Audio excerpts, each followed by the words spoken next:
近日，央视曝光中国一座可以用电磁弹射实现微重力的实验装置启动试运行，这也是亚洲首个电磁弹射微重力实验装置。那么，今天还是中国首艘航空母舰辽宁舰入列11周年纪念日。从辽宁舰、山东舰入列到福建舰下水，人民海军已迈入3航母时代。其中，福建舰作为中国首艘配置电磁弹射和阻拦装置的航母，最新进展也备受瞩目。眼前这座高达44.5米，相当于11层楼高的建筑，就是4秒电磁弹射微重力实验装置。微重力环境是十分独特、珍贵的实验条件，长期的微重力环境目前只能在太空才能找到。因此，中国科学家们一直在努力创造更经济、更简便的地面微重力实验环境。这座实验装置就应运而生。航母的电磁弹射基础是在水平方向把一个30几吨的飞机往水平方向弹射。我们这个电磁弹射实际上是把一个实验舱体通过垂直方向的那个加速，把实验舱体加速到20米每秒。自由上抛和自由下落的2个飞行的产路各20米，上抛2秒，下落2秒。我们4秒的微重力实验就是这么来的。与4秒电磁弹射微重力实验装置的垂直弹射不同，中国在水平弹射方面早已取得重大突破。今年3月，海军福建舰某部门部门长张川前在接受央视军事频道采访时表示，作为我国首艘配置电磁弹射和阻拦装置的航母舰员，我们锚定建军100年奋斗目标，全面加强练兵备战。正是中国的第3艘航空母舰福建舰装备电磁弹射和阻拦装置。福建舰满载排水量8万余吨，比辽宁舰、山东舰都大。在世界范围内，福建舰的吨位仅次于美国的福特级和尼米兹级，位列世界第3。2022年6月17号上午，福建舰下水，成为中国海军发展史上的又一重要里程碑。目前，全球现役航母中，仅有美国海军的福特级核动力航母的首舰福特号采用电磁弹射装置。福特号航母2022年10月首次投入部署，配备4套电磁弹射系统。每套系统主要是由电力储存系统、电力转化系统和发射控制系统3大部分所组成。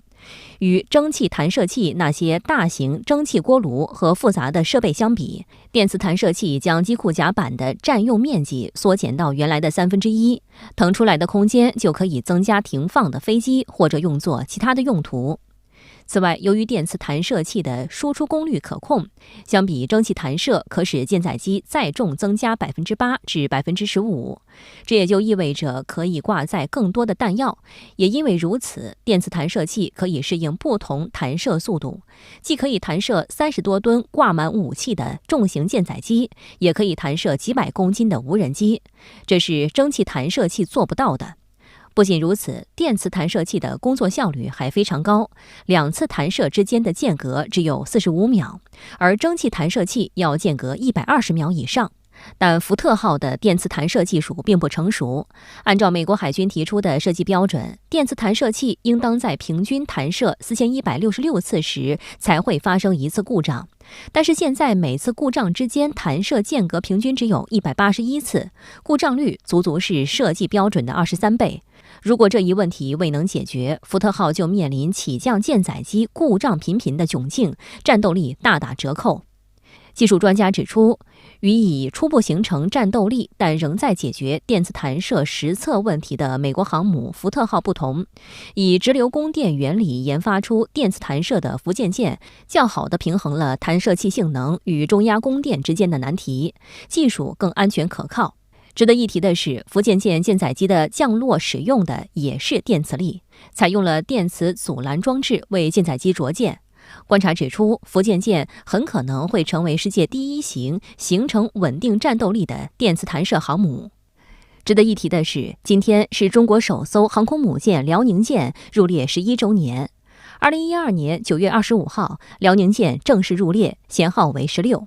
辽宁舰航母编队作为远海防卫作战的战略力量，从单平台到作战编组，到航母编队小体系作战，再到融入联合作战大体系，不断提升航母编队作战效能。随着17山东舰入列，18福建舰下水，人民海军已迈入3航母时代，驰骋深蓝，护卫海疆。好，消息马上来连线评论员杜文龙。杜先生你好，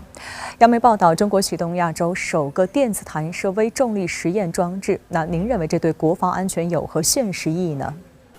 电磁弹射是一种新型的动力技术。30吨左右的舰载机可以在甲板上以短距离进行快速的起飞。另外呢，微重力电磁弹射系统也是一种特殊的弹射方式。也说目前，无论是常规弹射、特种弹射，我们都取得了重大进展。不光可以借助弹射让舰载机快速升空，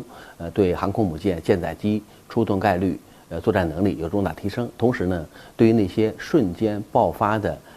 这种微重力试验电磁弹射，我们取得重大成功。像这种弹射过程中，要求在1秒内可以把8.5公斤的水变成0度变成100度，也说明呢，这种爆发式的弹射方式，我们现在也基本具备。那么下一步，如果能够在电磁发射技术方面实现多样化，这样呢，对于武器原理的开发，对于作战能力的形成，对于形成新制的作战方式，都会起到重要作用。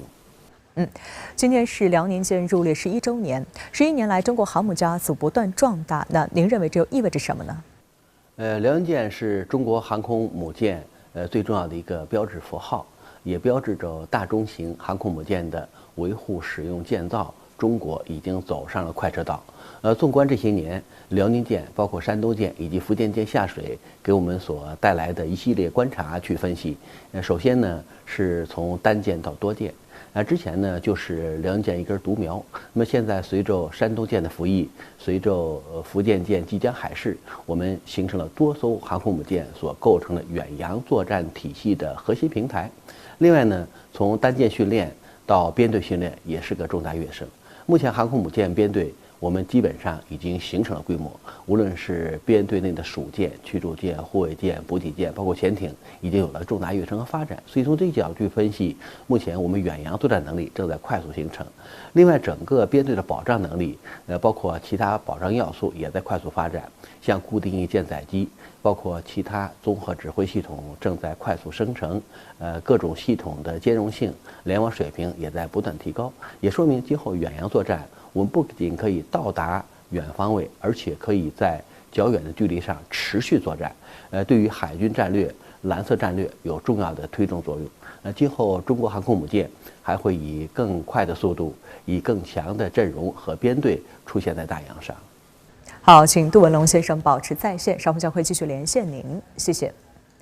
近日有媒体曝光，美国海军正秘密重启冷战时期用于追踪前苏联潜艇的绝密水下监视系统，以应对中国海军日益增强的潜艇实力。实际上，美军情报体系针对中国的水下监听从未停止。近年来，不时有中国渔民捞起美军在中国周边布放的声呐的报道。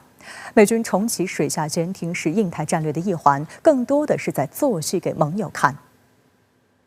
路透社报道称，在西雅图以北80公里的惠德贝岛上坐落着一个美国海军监测站。多年来，它一直忙于追踪鲸鱼的活动和测量不断上升的海水温度。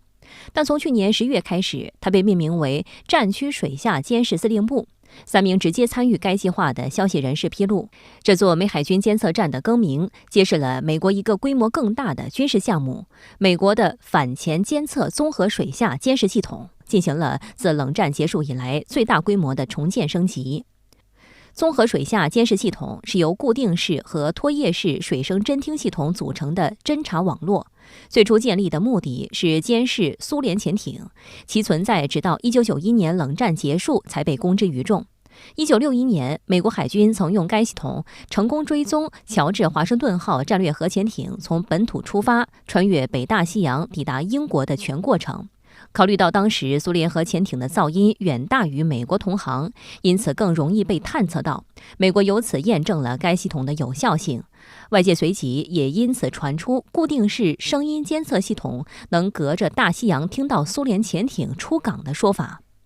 1985年，美国海军将固定式部署的声音监测系统与移动式部署的舰载拖曳震声呐网络等进行整合，形成综合水下监视系统。在巅峰时期，整个系统的工作人员超过4000人，可以处理来自31个不同监测船只和海底网络的数据。但冷战结束后，失去目标的该系统一度严重缩减至仅有的几座监测站，并转行用于监测海洋生物和近海地震。如今，这一闲置的系统迎来了重启式升级。除了升级声纳系统外，美国海军还正在研发被称为水下卫星的无人潜航器。这些设备搭载高清摄像头、声纳、卫星上行链路等，为美海军提供了大幅扩大监视范围的低成本手段。在此基础上，美国海军将使用人工智能软件对收集到的数据进行分析。那美国呢，实际上是利用人工智能技术以及呢全新的信息化技术，去对这些水下监视系统呢进行现代化整合升级，让每一个传感器、每一艘舰艇、每一架飞机都成为整个体系中的一个节点嘛。然后呢，去通过网络呢把它们连接起来，实现了各平台节点之间的通信。据悉，该项目耗资数十亿美元，目前本身处于高度保密状态。但为何最近向路透社放出口风，外界不得而知。分析认为，这或许是在作秀给盟友看。路透社的报道还声称，美国升级水下监听系统就是针对中国海军不断增强的潜艇实力。根据美国五角大楼2022年发布的中国军力报告，中国拥有全球规模最大的海军舰艇数量，同时还在建造更先进的核潜艇。但特约评论员石红对深圳卫视分析，美军想将冷战时期的技术稍加升级，就来应对中国潜艇，显然不靠谱。潜艇降噪技术在近几十年飞速发展，使得水下监听系统的能力大打折扣。美国现在公开把中国和俄罗斯列为2大战略竞争对手，而在水下对抗方面呢，像中国和俄罗斯呢都有大量的常规潜艇，而常规潜艇呢采用的是柴电推进，本身的噪声呢就非常之小，在安静性方面具有先天性的优势。中国核潜艇呢现在发展呢也是相当之快，以现在美国很多的对潜探测系统要想发现难度呢非常之大。事实上，虽然美军不断强调保密，但美国利用无人艇和无人潜航器刺探包括潜艇行踪在内的中国军事情报，早已不是秘密。近年来，中国渔民在南海等周边海域打捞出过多种硬核海产，已经多次见诸报道，其中不乏无人潜航器、声纳等明显是境外国家秘密投放的侦察装置。2021年，江苏盐城渔民王所在近海捕鱼起网时，发现渔网比平时要沉得多。起初以为是条大鱼，捞上来才发现是一个体积庞大的黑色物体。捞起来以后，一发现一看有个黑色的东西，上面带那个很先进的太阳能板，后面带那个螺旋桨，两边带翅膀。考完后，他第一时间报告给了当地渔政和国家安全部门，并把捕捞到的装置移交给国家某研究机构。经鉴定，这是近几年来出现的一种新型海洋无人潜航器，能够测量中国周边的水文数据和环境参数。有分析称，也从另一方面证明了这些境外情报设备的脆弱性。对于美国来说呢，这些水下监视系统呢还存在其他的问题比如说拖野式水下监视系统，那它的平台呢就是水声监听船嘛，而这些水声监听船呢在海洋上的目标还是比较明显的，况且它们机动性能、航速呢都是非常差的。而以现在中俄所具备的打击手段来说呢，是对付它没有什么问题好，相关话题继续来连线评论员杜文龙。杜先生你好。美国海军近日秘密重启了源自冷战时期的高度机密的综合水下监视系统，宣称要应对中国海军力量快速发展和新技术对海战的快速改变。那您对此有何观察呢？美国在中国周边进行了多层次的围堵，向周边国家出售 F-35战斗机，构成所谓5代机的围堵锁链。目前呢，针对水下对中国潜艇，又在把冷战期间声纳系统完全复活。冷战期间，出于大洋对抗，包括对中国周边侦察监视的需要，花巨资进行了大量的海洋声纳的布控，而且多个层次进行连续侦察监视，试图对俄罗斯、中国水下活动进行透明般的掌握。目前中国是美国大国经营的核心目标，再加上这些年中国水下作战能力快速增长，所以美国特别不放心。这个状态下，把冷战期间围堵中国的海洋声纳基阵重新复活，甚至是在极端复杂条件下对低噪音潜艇目标进行各种侦察监视，也成了重点。也说明了美国对于中国目前陆海空天包括水下全方位多层次的封锁和隔离，也说明美国针对中国搞大国竞争，在周边不仅是我们可以看到的武器装备的部署，那么各种侦察监视设备，包括水下的侦听设备也在快速发展。大国竞争，美国在水下迈出了重要一步。